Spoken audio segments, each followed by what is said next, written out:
today I have an incredible guest, Dr. Emily Nagowski, who is the award-winning author of the New York Times bestselling book, Come As You Are.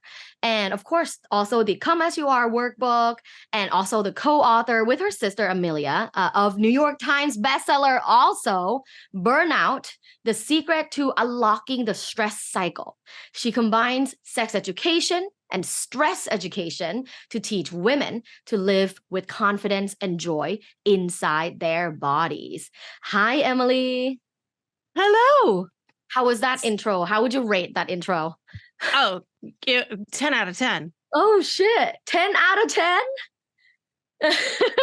There are times when I get introduced and I'm like, why would anybody listen to me? But you introduce me and I'm like, oh, people should definitely take me seriously. Yes. I'm like, this is the MVP, y'all. You better be listening. I got to tell the story because I've been trying to have you on my podcast as a guest for over a year now.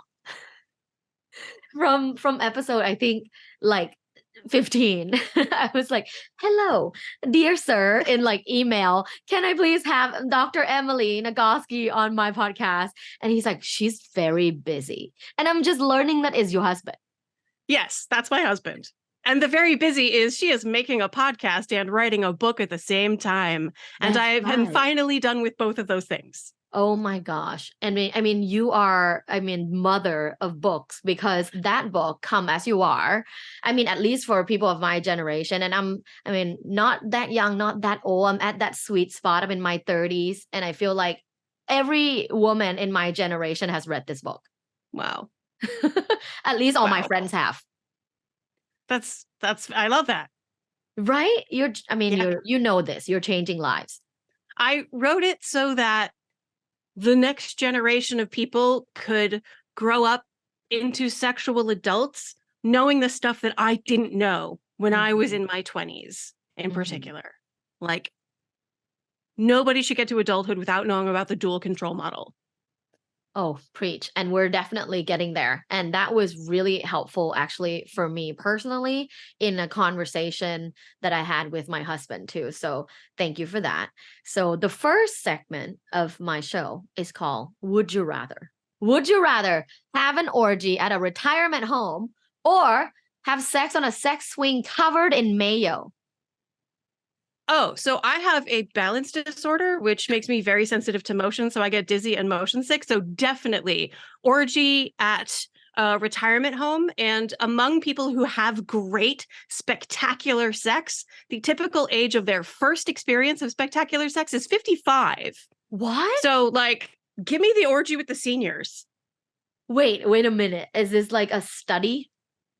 Yeah, and it necessarily involved people who are outside the norm, because people in the norm have normal sex as opposed to mind-blowing, life-changing sex.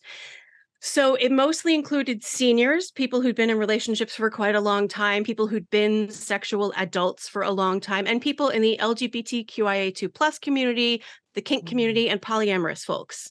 And when they were sort of asking, at what age did you have your first experience of extraordinary sex, optimal sexual experience, the typical first age was 55. 55 years old. Yeah. And just the fact that this was your question of like a swing with mayonnaise versus seniors indicates sort of like what the vibe is around senior sexuality. And we could turn that around, because it's really the seniors who are, I'm going to use the phrase, nailing it. Fucking and coming. You said that the number one sexual organ is our brains. Yeah. So how is my brain supposed to help me have better sex when I've been told all my life that it's my vag? You can absolutely have an orgasm without your vag.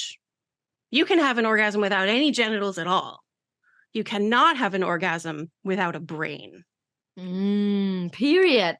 We can remove a whole lot of your body parts. If your brain is still intact and you have access to a feeling of safety in your body, Your brain can still have access to orgasm. The orgasm is a brain function. It feels like sensations are happening in the periphery, in your external body parts, but we know, I mean, you know from experience that the same sensation, suppose you're in like a safe, fun, flirty, sexy state of mind and your certain special someone tickles you. That can feel playful. And I know tickling is not everyone's favorite. It is some people's favorite, but in the right context, it can feel amazing because your brain is interpreting that sensation within the context of I'm already turned on, I'm already in this space with this partner.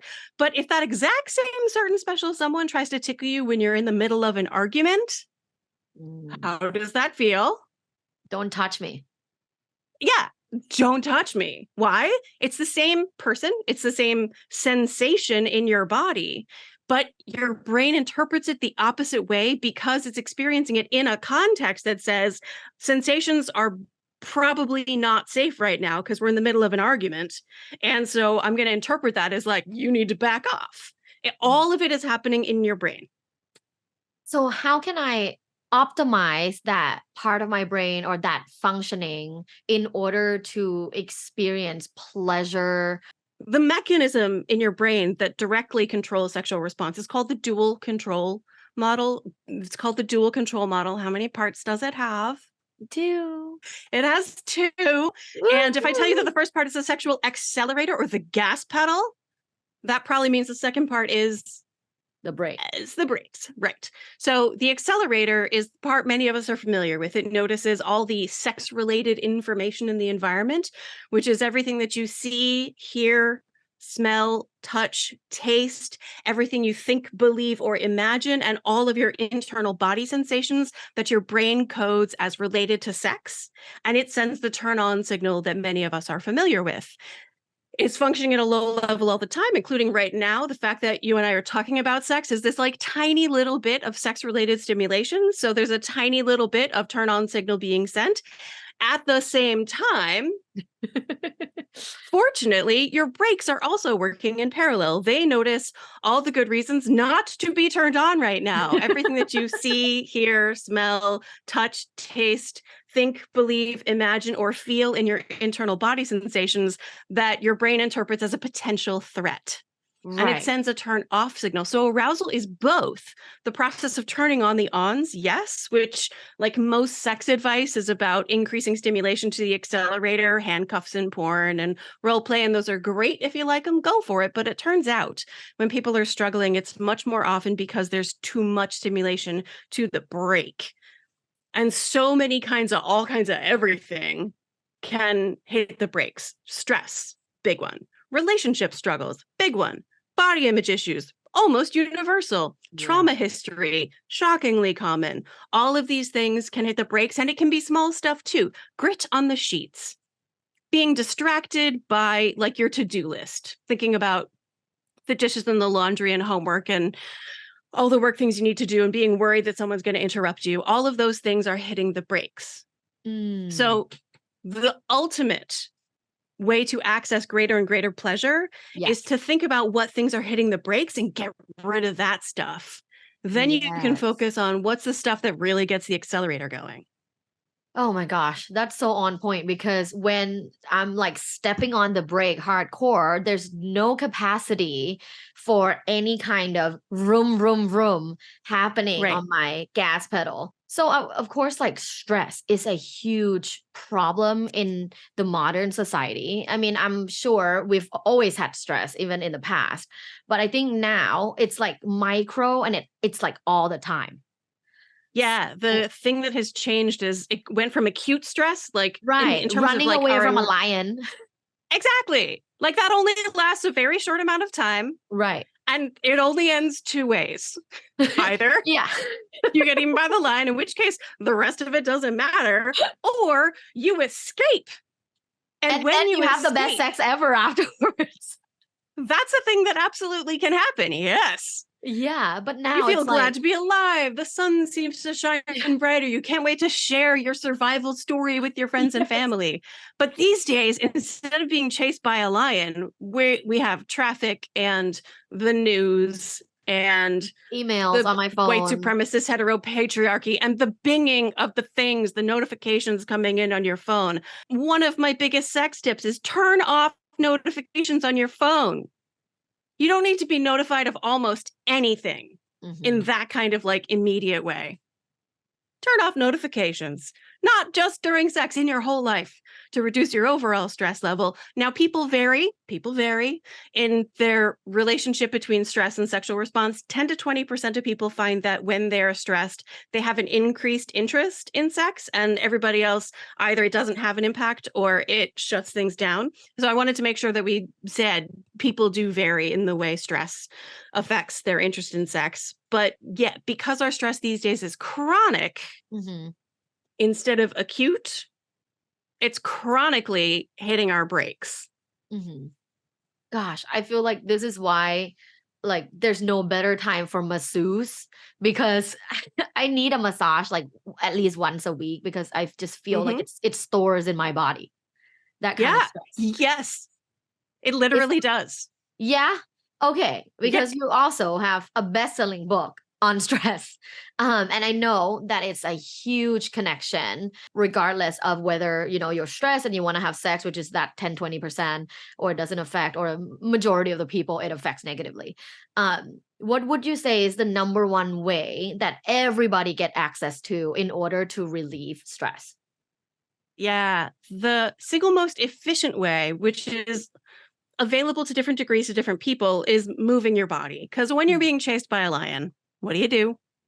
You run. You run, right? So running is a behavior. It's any kind of physical movement. It is moving your body. It can be walking. It can be jumping jacks. It can be lying in bed and tensing all your muscles, every muscle in your body for a slow count of 10. And your muscles are starting to ache and you want to let go, but you're going to keep going just a little bit longer. And then you flop.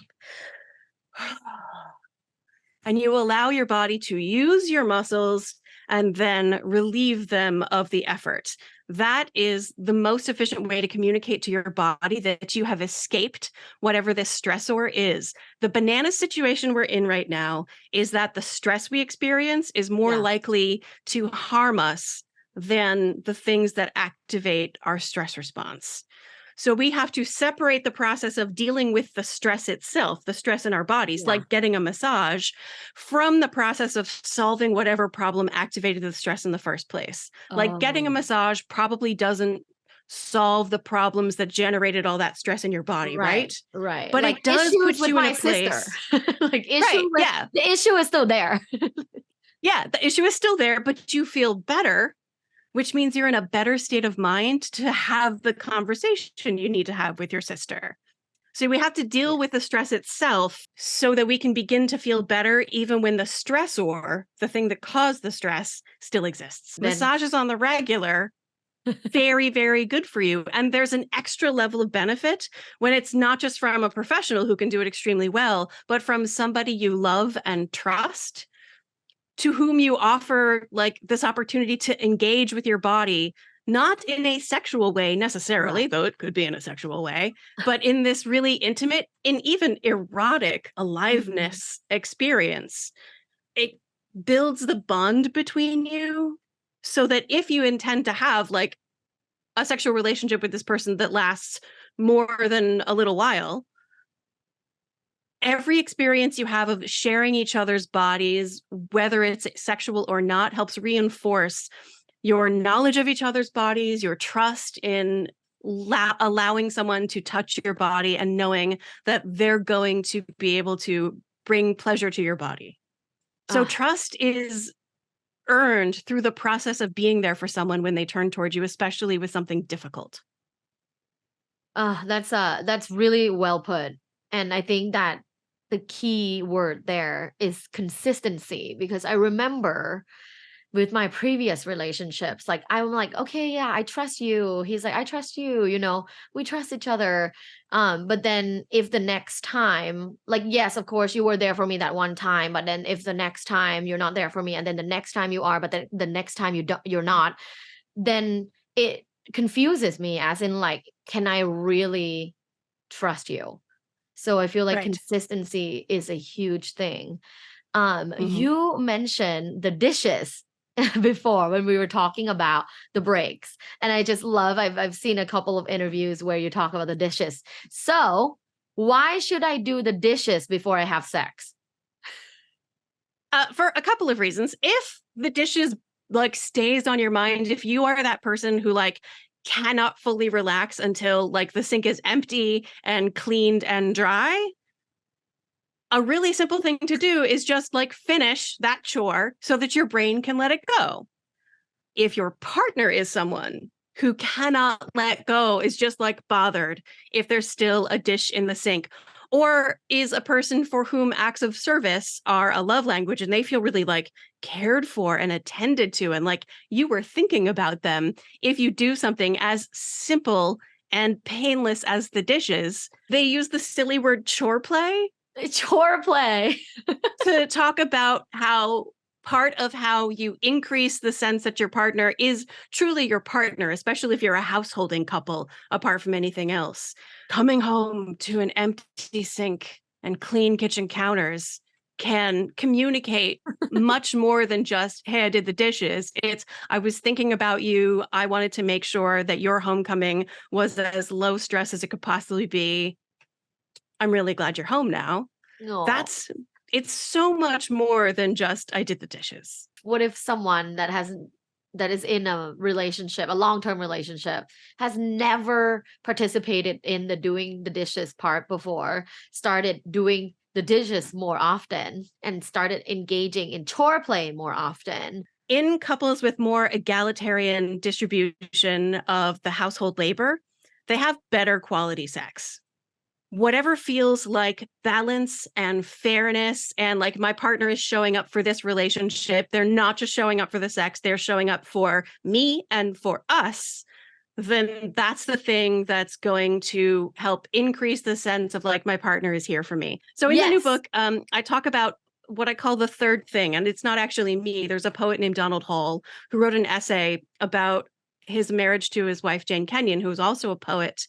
Um, they lived in the middle of nowhere in Vermont, and their friends from New York City would come visit them and be like, "This is very beautiful up here, but what do you do with your day? There's nothing to do here." And he said, "We do not spend our days gazing into each other's eyes. We share third things. Third things are essential for relationships. These are the Ooh. things toward which you turn your shared gaze with enthusiasm, with rapport. So this is the sports team you both follow. These are the kids you're both raising. This is the artist whose work you really value. This is the movie franchise you stan. These are the third things toward which you turn your shared attention. And so much of relationships is not the sitting down face to face and having a conversation. That's great. That's essential. It's really important. And there's also these third things that we do together. And I believe that a shared erotic connection over the long term deserves to be a third thing toward which you and your partner turn with shared enthusiasm and excitement and investment, so that you're constantly having conversations about how can we change our context so that our brakes are not being hit and our accelerators have an opportunity to do their thing. Let's continue talking every day, all the time. Like, what are we doing to make our erotic connection more and more accessible? How do we create a context together? How can I help you to create a context where it's easy for your brain to interpret me touching you as pleasure rather than don't touch me? Yeah. I mean, so many people are in that kind of relationship though, that like, oh, I talked to a woman the other day, oh, my husband and I have not had sex for 8 years. Suppose that wife, goes to therapy and says, I know it hurts my partner's feelings, but I would be satisfied if we never had sex again. Peggy's question to her would be, so tell me about this sex you do not want. Right. And very often couples who when there's a partner who's like, I'd be fine if we never had sex again, the sex they describe is, to quote Peggy, dismal and disappointing. Mm. And Peggy says, well, I rather like sex, but if that's the sex I were having, I would not want it either. If you do not like the sex that's available to you, Of course you do not want it. That Yeah. is not a sexual dysfunction. That Right. is, as Peggy puts it, evidence of good judgment. So the Yeah. question then becomes, what kind of sex is worth wanting? Mm. So And what beyond kind of that, sex? yes, So what kind of sex is worth wanting? what would be happening in a sexual situation that you'd be glad to be there? Like, this is a really minimal standard. Is Yeah. you're glad to be there having that sex, as opposed to resenting it or just doing it out of a sense of obligation or Mm. for someone else's pleasure. What kind of sex is worth stopping doing all the other things we could be doing and doing this very silly thing instead? Mm-hmm. What Yeah. kind of sex is worth wanting? And what would you do to create that in your life? And that varies. Everyone's answer varies and it changes across your life. My answer now is really different from what it would have been 20 years ago. Same. Yeah. I'd say my answer now is different from even 5 years ago. And I assume that my answer 10 years from now will be different or Will be slightly different. different from now. Yeah. Wait till you get to So, menopause. yeah, that's a whole other episode. Yeah. Oh, Things change. Your relationship changes, your body changes, your relationship with your body changes. And the kind of sex worth taking the time to stop everything else and have is going to change along with all of those contextual factors. When there's a relationship that's lasting a long time and one partner has stayed the same and the yeah. other partner has changed, we often say that the partner who changed is the one who's doing it Hmm. wrong. Neither of them is doing it wrong, but it is not abnormal for your interest in sex, for what you want from sex to change as your life changes. That is totally normal. It's normal for it to stay the same too. Hmm. And it means that you need to find a way for both people to get things that feel worth spending the time doing. Each person should be experiencing pleasure. I use this silly analogy in Come As You Are, the garden metaphor, Hmm. where on the day you're born, you're given this little plot of rich and fertile soil. And there, your family of origin and your culture of origin start to plant ideas about sex and bodies and love and safety and morality and trust.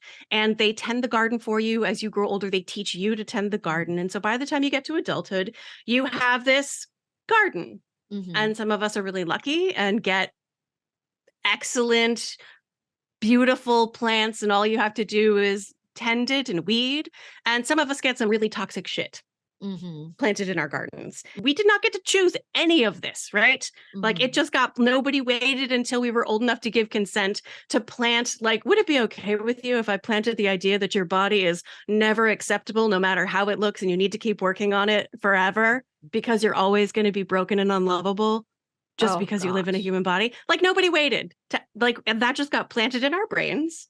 And now we have the job of going row by row through the garden and choosing what we want to keep, what's working for us, and what we want to throw in the compost heap to rot and become Hmm. fertilizer for the things that we choose for our own sexuality. Now, when you're going to be in a long-term relationship with someone, at first in a short-term relationship, I would say you're like visiting each other's gardens and seeing Yeah. how much you like what you find there. Yeah. And There still comes a finding point, new plants, new flowers in the garden. absolutely, yeah, because there's so much to explore. Right. But then at some And point, you've seen all the plants. At no, I don't think you've ever seen the plants because I think they keep changing over time. And Mm. it's like it's never done. You never have understood everything. But at a certain point, you decide to create a garden together Hmm. and you bring over like your favorite plants from your garden and they bring over their favorite plants from their garden. And you hope like heck that one isn't going to strangulate the other. And the difficult thing about a long-term relationship is this integration of everybody's Mhm. favorite things. And because it's such a change in context, moving a plant from one garden to this Mhm. shared garden, it's very common for people to struggle at first to sustain the liveliness of their favorite plants while they try also to take care of somebody else's plants. Your Right. new book is called Come Together. Yeah. And what else do you talk about in this book? So the origin story of the book is that writing a book about sex It's so stressful. You're thinking and reading and writing about sex all day, every day. And it's so stressful that you have, well, I had no interest in actually having any sex. Mhm. So Oh, after Come damn. As You Are was published, then I was traveling all the time and I would come home exhausted and I'd try to connect with my partner and I would just like fall asleep because I was that tired. And so at a certain point, I was like, I want to fix this. I miss the part of me that plays erotically. I'm the kind of person who wants to be still cuddling and licking and romping when we're 95, if we're lucky Yes. enough to grow so old. So I went to the research because that's the nerdy kind of thing I do. And what it told me was that couples who sustain a strong sexual connection over the long term have three things in common. One, they're friends. Yes. They admire, and as we were talking about before, they trust each other. Mm.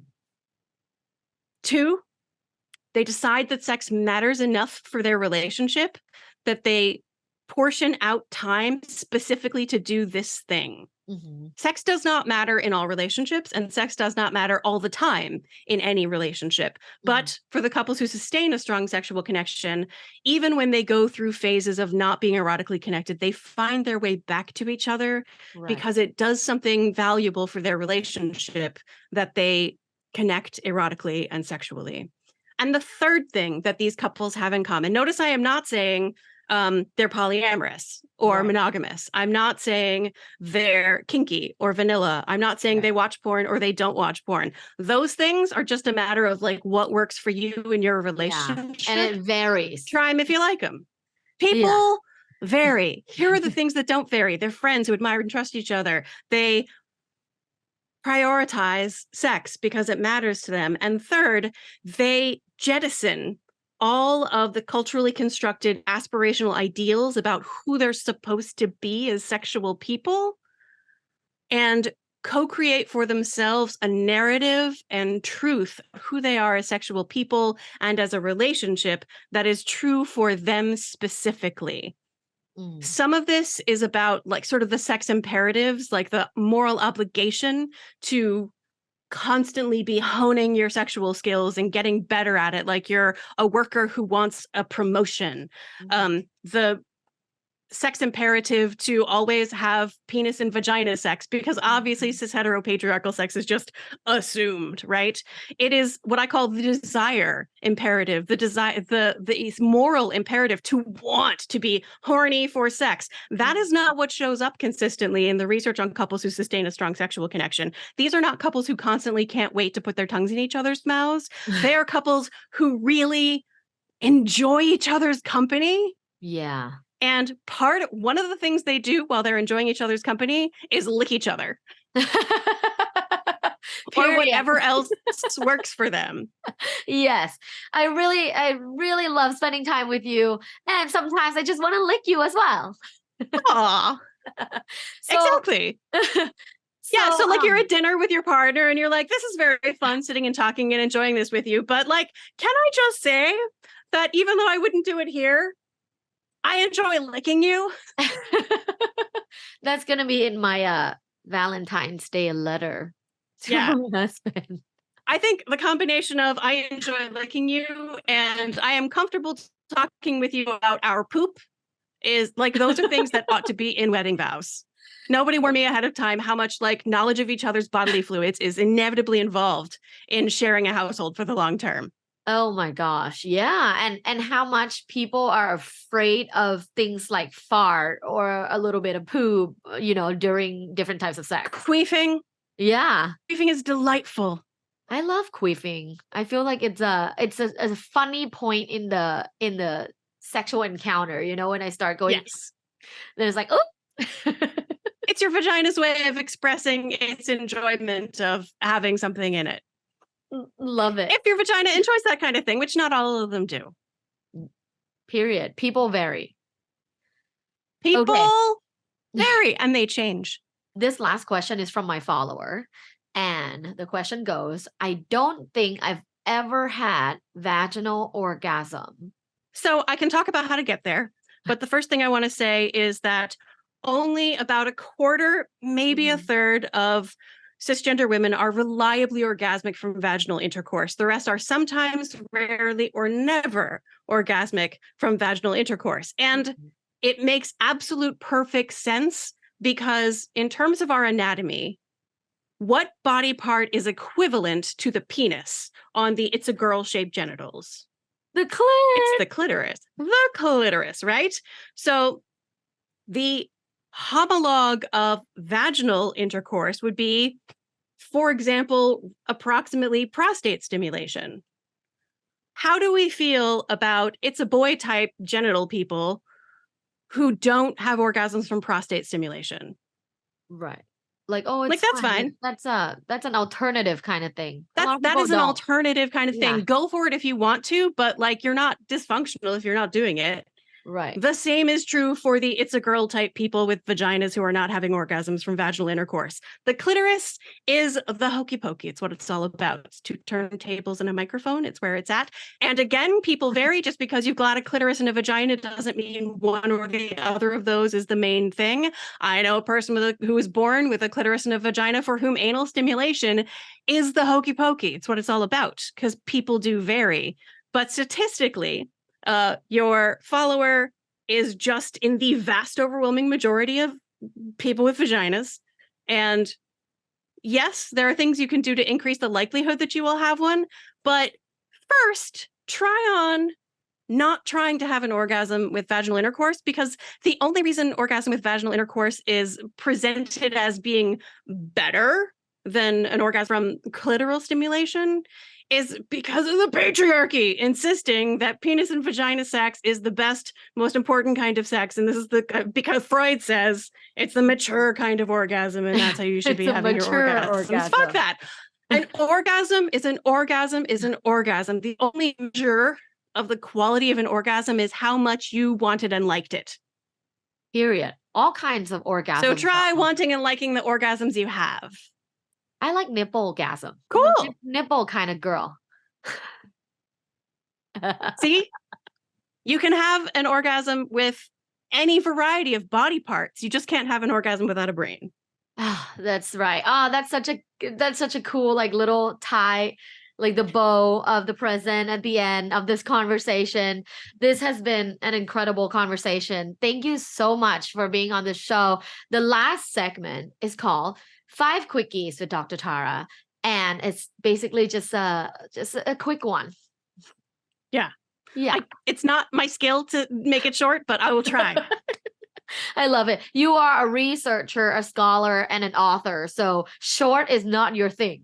And I also want like the answer to include everyone. And the short answer inevitably is about like this much of the population. That's true. That's true. And you can't keep saying people vary.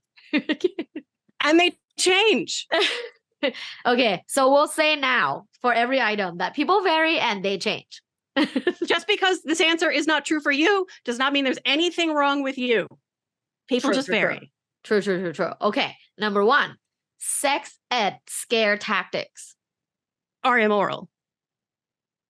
Number 2, squirting on a signed copy of Come As You Are. As long as you get an audiobook or e-copy, love it. Number 3, foods in my fridge that I can use as lube. Foods that you can use as lube. So coconut oil. Do we store coconut oil in the fridge? Some do. Certainly slow down whether or not it'll go rancid. Yeah. Which Ted Lasso character do you think has the best sex life? Oh, Keely. I'm going to leave that for my listeners' interpretations for those that have seen the show. And then lastly, number 5, the best way to initiate sex. The way that increases the likelihood that everyone involved in the experience is glad to be there and free to leave with no unwanted consequences. There you go. Love it. I'm so proud of you. You did that in one sentence. Thank you so much. And your new book is coming out soon. Would you like to share? In January. It's available for pre-order wherever books are sold. You can pre-order it anywhere. It's called Come Together. It'll be available at the end of January. So right before Valentine's Day. Perfect timing. Thank you so much for this chat today. This has been so much fun for me, and I learned a lot, and I think my listeners are learning a bunch. So thank you again. Thank you so much. My pleasure. My pleasure. And Get it? yes, my pleasure. Thank you for the pleasure. My Luvbites fam, all I want for Christmas is for you to share this episode with everyone you know. Love you guys. Bye. Thanks for listening. This was Love Bites. Love Bites. By Dr. Tara. Follow Dr. Tara on social media at lovebites.co. Have an orgasmic day.